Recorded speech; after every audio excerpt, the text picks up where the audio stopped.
Welcome to Big Valley Living. My name is Michelle and I am happy that you've stopped by. Thank you for joining us. I am living my life to the fullest with stage 4 colon cancer. And how do I do that? I do that by canning healthy foods safely. I do that by gardening with my husband, and we go out on some field trips and just do as many healthy things and keep our mental attitude and everything as positive as possible. So come on along and join us. Today what I'm doing is I'm going to share with you a project that I did back in January actually. And this is applesauce. I canned some applesauce from Pink Lady apples, which we grow in our yard. I did get a few that I supplemented from a local orchard because mine had kind of been already eaten up. But something that's really fun is that it actually kind of has a pink flesh to it. As far as applesauce goes, of course it's really good whenever you have it, like with pork or something, and children love applesauce. I really don't know of any kids that don't like it. But this applesauce is really cool because I did not add any sugar to it. This is apples and water. And I decided to pressure can it. You can pressure can or you can water bath can. But I feel safer having it on the shelf for a longer period of time when I pressure can. And the fun thing about pressure canning applesauce is that the rules change ever so slightly, and this video is going to show you that. So I am going to go ahead and move forward with you. Now this is part of a collaboration that is being hosted by Constance at Cosmopolitan Cornbread. Thank you, Constance, for inviting everybody to this open collaboration. It's very generous of you. And it's called March Canning Madness 2025. Watch for that hashtag. And if you comment on videos that are on Constance's playlist, then you'll have a chance to be randomly picked and chosen to win a steam canner and a really cool little set of PrepWorks canning tools, which are super handy if you're a canner, whether you're an experienced canner or an old canner. Woo, that was a good seal. That was a very good seal. Oh, and it smells as fresh as the day I canned it. So I'm going to go ahead and take a little taste test out of it right now. And I'm not going to touch my metal spoon to the jar though. Oh, goodness gracious. If I was to heat this up right now, it'd be like it just came off of the stove. You're going to have to try this recipe. Come along while we go make it. So the first thing you want to do is make sure that you determine how much you want to can or how much fruit you have to work with. Then you're going to select firm, fresh, ripe fruit. Look at that. This is such a great apple here. If you have trees around, and you might even see them every now and again at a farmer's market, you're going to notice here that there will be sometimes little marks. I'm going to cut those types of things out. So I'm going to do about 9 pints. And the reason I'm doing pints is that it's just the two of us. And if we give it away, it'll be to a family member who has a little one. And, they won't have to have too much open at any given time. So when you're selecting your fruit, you want it to be as firm and ripe as you can. I have a couple of bruises on this one, and that one is questionable for me. This one looks really good, okay? But every now and again, on your homegrown fruit especially, you're going to see little things from critters in your yard, okay? This is one of the reasons we are going to wash our fruit, whether we grew it at home or whether we purchased it somewhere. So a few things I do want to show you. Sometimes you're going to run across fruit that has like a little bit bigger of a blemish, like this, okay? I would use this because overall the fruit looks really good, okay? But moving on, this is a little bit bigger. Now I'm looking around, it looks pretty good. So, if I was getting down, I might slice that out and process, but everything has to be cleaned first. This that's going to be discarded. Well, it's either going to go into the compost heap or it's going to go out to my neighbor's chickens, okay? Don't even bother with this. Just don't bother. Now what we're going to do is we're going to fill our clean sink with water, and I'm going to get a washcloth, a clean washcloth out, and I'm going to wash everything very well. I think it's worth noting, don't use hot water here, okay? We're just going to wipe them down real well, and if you buy something at the store that has wax on it, which I hope you will avoid, then you're going to need to get a little more aggressive and use some distilled vinegar or something like that to get the wax off. Do everything you can to avoid that because it really is a pain in the rear end, and you still have to wash it even though you're going to peel the apples. And then I'm going to throw in just a splash, I don't know, maybe a quarter cup of vinegar to just remove the debris from all the apples. And that's what 13.5 pounds of apples look like. Actually, this is more 14.5. Whoa, there they go. To prevent browning when we are slicing our apples after they're peeled, you're going to want to take a preparation of ascorbic acid and water. We get that from Amazon. I'll drop a link in our description. It's a pound. It's a lot, okay? So I have 2 teaspoons here, and I'm putting it into 2 gallons of water, and I have measured that water. And then we're going to dissolve that before we start peeling and slicing our apples. We don't want anything to brown, so this will be the way to do it. You can choose to peel your apples any way you wish, but this is really not that many apples. So I'm actually just going to use the old-fashioned hand peeler. I like using this. I don't have any issues with it, and I highly recommend it. Doesn't take very long. For reference, this is about the size of the chunks I'm going to put in there. This apple had a couple of little bruisey spots. You see that right there? Those are going to go into the discard pile, and then I'm going to go ahead and take the core off of this one and slice it and get it into the pot. We have a lot of apples, so I'm going to go get a bigger pot for cooking them down. Then we'll get our jars, our lids, and everything else ready. This is going to go very quickly now that the hard part's done. And for reference, this took me an hour and a half to peel, core, and dice these apples up. And what's in the bowl is going to become apple cider vinegar with mother, and it is so good. And then what you see in the background there, those are the cores. You do not want to put the cores into your apple cider vinegar because there is a very tiny amount of arsenic in it, and we're just not going to take a chance. So this is a 20-quart pot. It actually says 19. And it is almost to, well, it's right at the 9-quart. And I don't want a pan so full that I can't get my equipment in there to stir it down. So if it wasn't sweet enough when we cooked everything down, we could add up to 1/8 of a cup of sugar per quart of applesauce. I do not see that happening here. It smells so good and so sweet in my house right now. So we're going to go ahead and get this cooking down, okay? A little bit of housekeeping.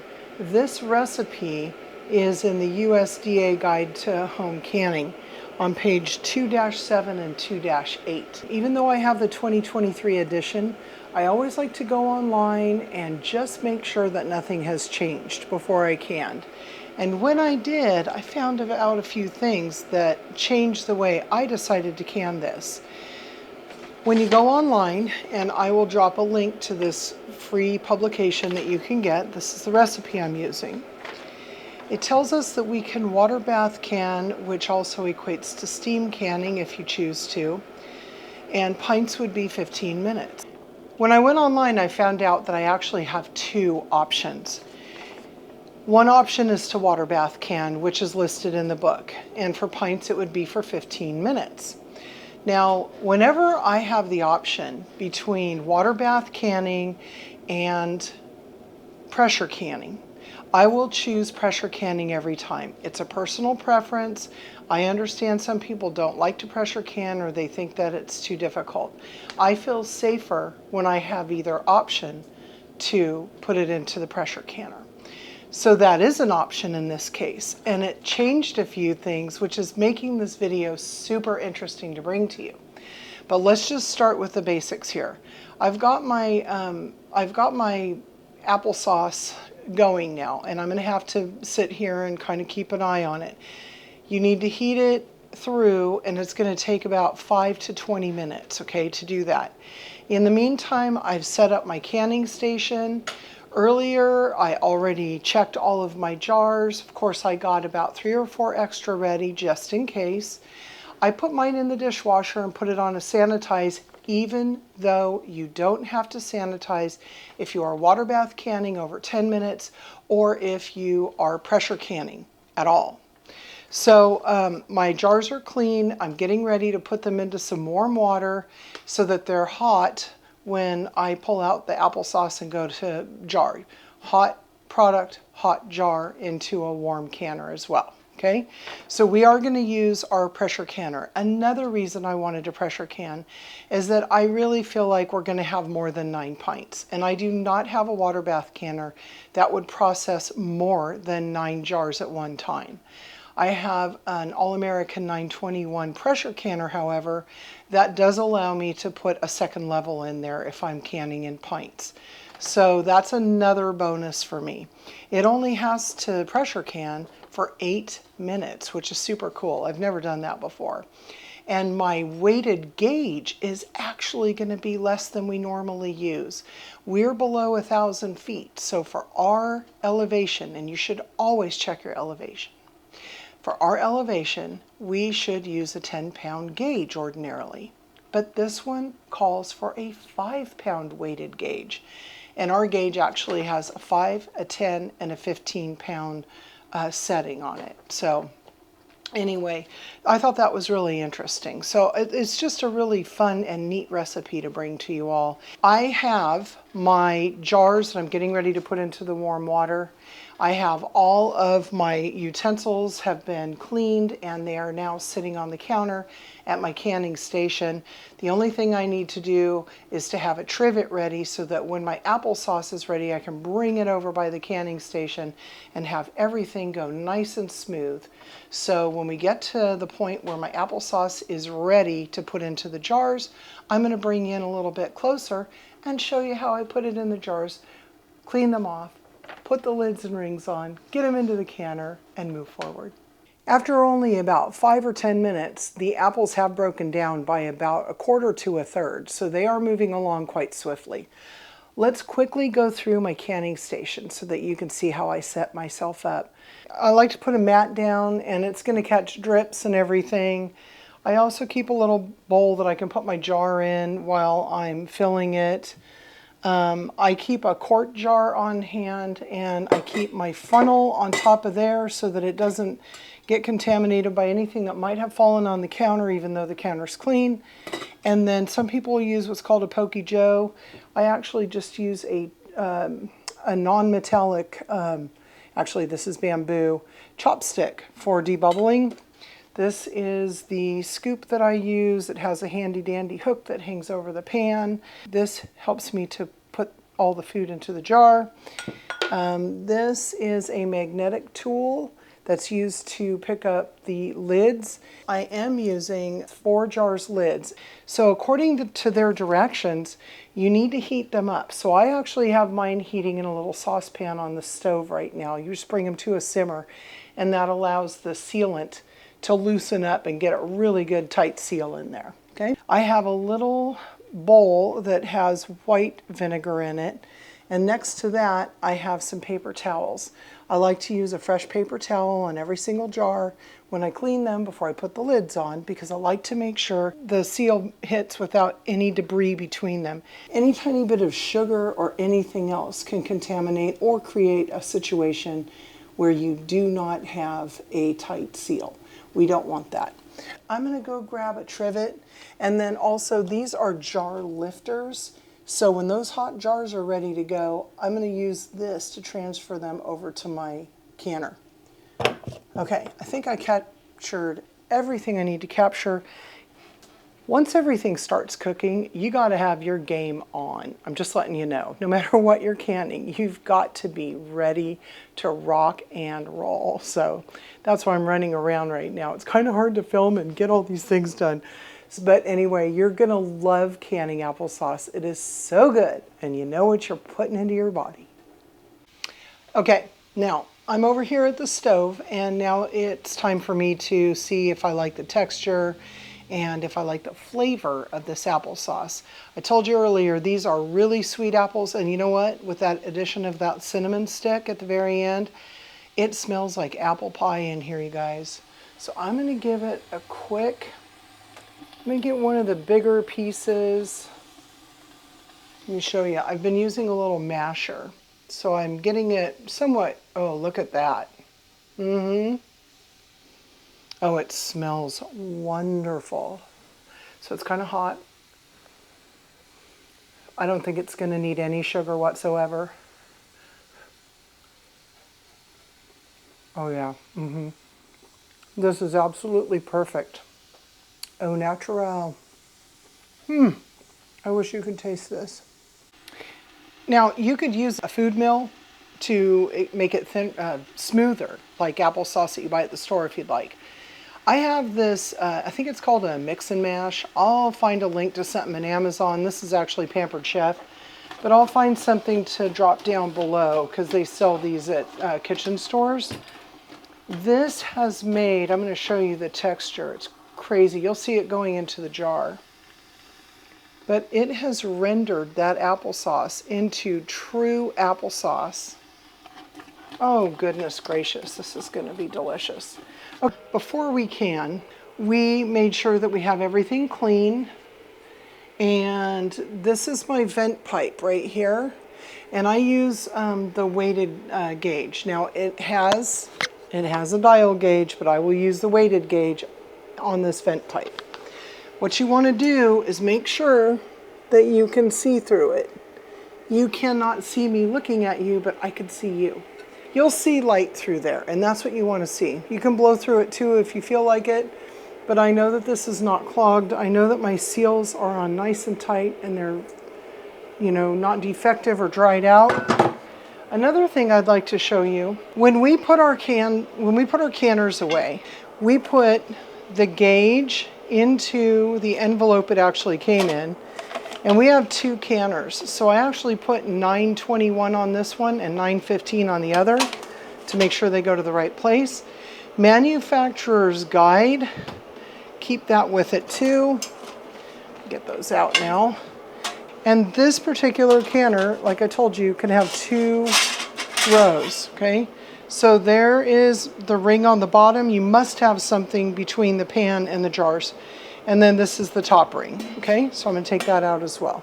So we've already cleaned it, and I just felt like it was worth showing you these things before I add the water.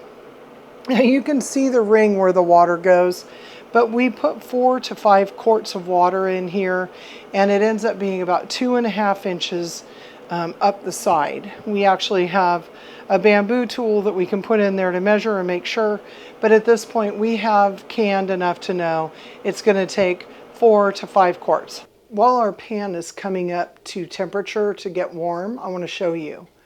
You see these numbers, that's 5 pounds, 10 pounds, and 15 pounds. That looks backwards, but anyway, we're going to be using 5 pounds today, which is not usually what we do in our area.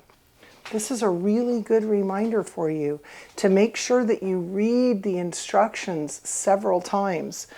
I have the instructions printed up right next to my canning station so that I can look at it several times. I have my timer set already, and here in just a second we're going to go ahead and start jarring it up. As soon as my water is warm in the canner, we are going to go to town and get this going on.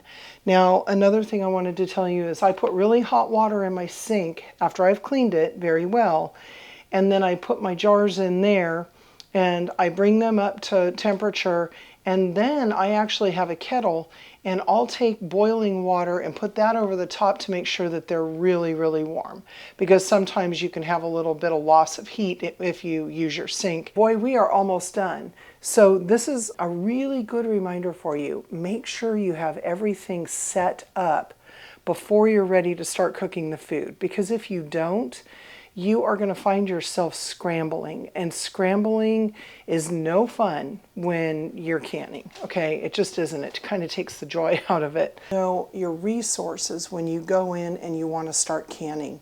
Make sure that if you have any questions whatsoever, that you get in touch with your extension office in the United States.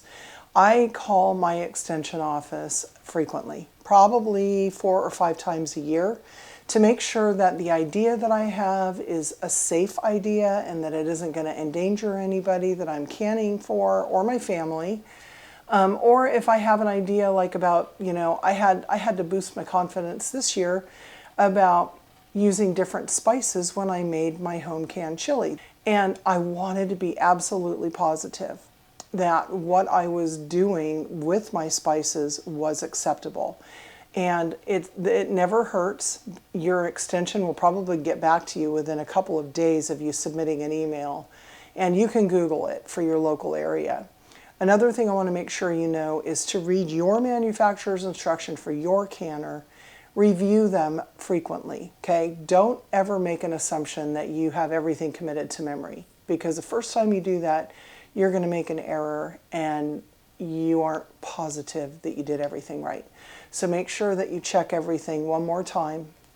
And again, make sure that you read that recipe over and over and over again. I read this recipe 5 times before I realized that the weighted gauge had to be a different weight than normal. And it's just something that I can't stress enough. My canner is warm. I'm going to put my weight closer to there. I always keep everything next to the stove. And let's start canning this delicious applesauce. Okay, we have our hot jars that have been cleaned and inspected for any imperfections, cracks, or especially for any kind, my hands are clean, any kind of chips. Okay, a chip is going to compromise your seal, and your seal is your life when you're canning, quite frankly. Oh my goodness. Okay, this is pretty thick applesauce, so I'm excited about that. You know what else you need to check? You need to check your headspace. The headspace for applesauce is going to be 1/2 inch. And just to show you how to do that, let me rinse this off. I'm going to get my measuring tool out. This is my measuring tool right here. This is also what some people call a Pokey Joe. So you can debubble with this end and measure your headspace with this end. And you can see that those are graduated. You can also use the rings as a gauge as you get a little bit more adept, I guess, or used to it. So this is going to be a 1/2 inch headspace. Let's go ahead and I put my, there we go. There we go. Okay, so I have my applesauce going in. Ooh, this is going to be so thick. Looks like we lost a little bit of light here. Okay, now I am debubbling here because we don't want any pockets of food, right? That can harbor bacteria. We might actually be right at that 9 this time. But anyway, I don't want to end up with any bubbles, okay? And I'm watching very carefully because this is a very thick applesauce. Oh, okay, and I put too much in. This is an excellent opportunity to teach you something. We have a 1/2 inch headspace that I obviously overfilled it because it came up over the entire thing. You see what I'm using here? This is a plastic utensil. What you never do is to put a metal utensil into your glass jar. You'll scratch the jar and over time it will weaken it'll weaken the walls of it, okay? So we don't want to do that. I'm just going to get myself a little piece of paper towel and keep it there just in case I do that again. Now I'm going to come back again, and I want to make sure I've debubbled as well as possible. Okay. Now I'm going to measure my head space, and a 1/2 inch is going to be this second mark right here, okay? So I am at a 1/2 inch. There's a little bit sticking up right here, and if I was to make it completely level, it's at a 1/2 inch. Get my paper towel, dip it in the vinegar, and I'm going to come around the edges ever so carefully. And because we have a sweet, well, it doesn't matter what you have, but when you have stuff with sugar and everything, you want to make sure, natural sugars or otherwise, make sure you have done a really good job. And because this doesn't have color like something with tomato sauce would have, you really want to take care to make sure that there is no debris between your lid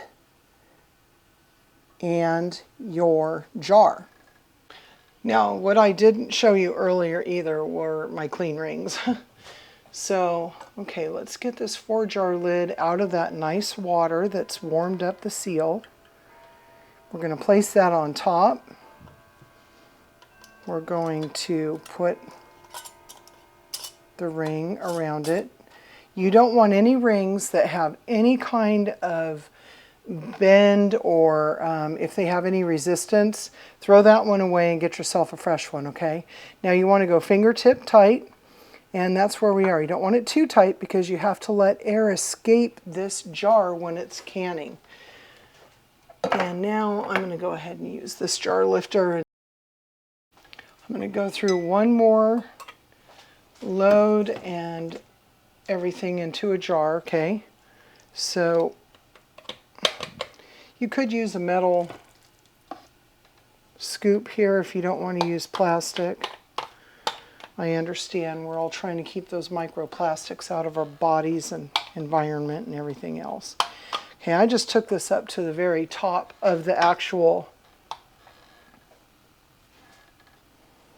funnel because I think that's going to get us, after we debubble, it's going to get us to where we want to be.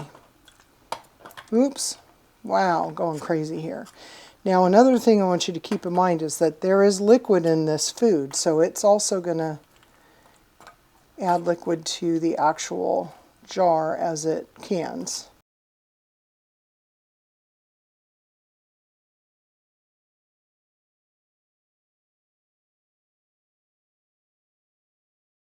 We actually ended up with 8, and then I have maybe a 1/2 pint. So I am going to go ahead and leave it at that. We do not need to put our second level on today.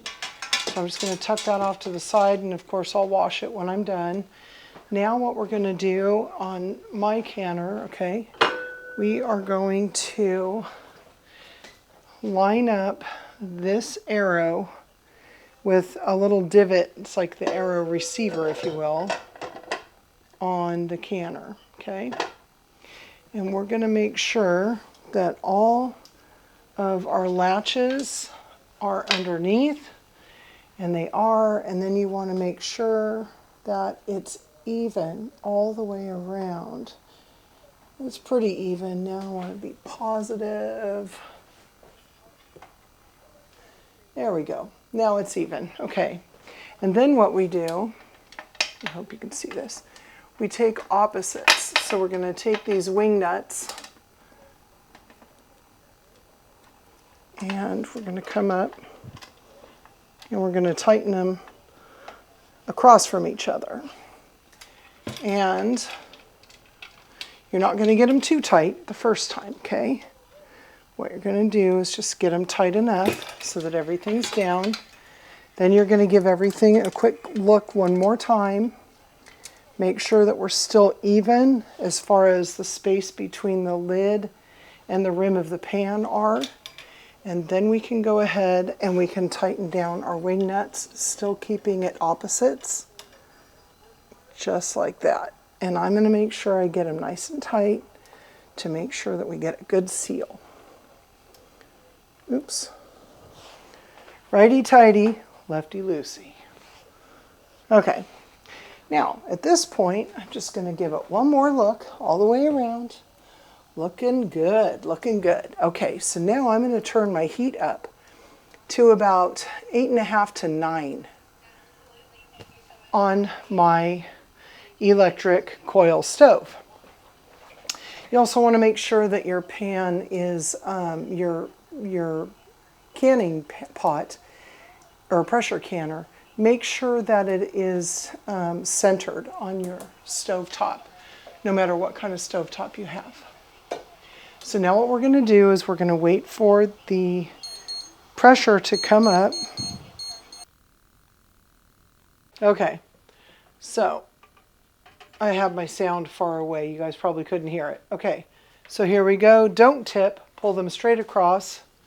Put them on your canning mat. Do not put them straight on a counter. Make sure that there's at least 1 inch between every jar to give them plenty of space to cool and seal and otherwise do what they need to do. Because they're not done canning until they all seal. All right. Yeah, so I didn't have sound, but I'm going to go ahead and show you. I think that I put that lid probably on too tight. I don't know what you know what, you guys, that's like the first or second time that's ever happened to me, so I'm not going to complain. Have a pretty darn good track record. And I was pretty sure I tightened one down a little too much. And I bet you that's the one. So let's get the rest of these out. They look absolutely beautiful in the jar. I know we don't have any added sugar. Everything is as natural as can be. And there's just such a feeling of joy about that. Yeah, these jars are going to be a little sticky. So when we go to clean them in 12 to 24 hours, don't do anything with them right now because they're just too hot, okay? Anyway, so just let them sit. And then tomorrow when I go to clean them, I'll just give them an extra scrub-a-dub-dub-dub. I'm not going to show you that in this video. You can go look at my chili video if you'd like to see a thorough cleaning of jars. Thanks again, Constance at Cosmopolitan Cornbread, for inviting everybody who wanted to drop a video in the month of March 2025. I really appreciate it. I hope that some of you check out this recipe and that you enjoy it. I threw some cinnamon on top of this and it is phenomenal, so please try it. Now, something I do want to quickly bring up before we say goodbye is that if you are following what's called a brat diet, which is, it's kind of a reset that you would do for just a couple of days on your stomach. It has, it's based on bananas, rice, applesauce, and toast. And it's not designed to be a long-term diet. It's just to reset your tummy if things are just a little bit off kilter.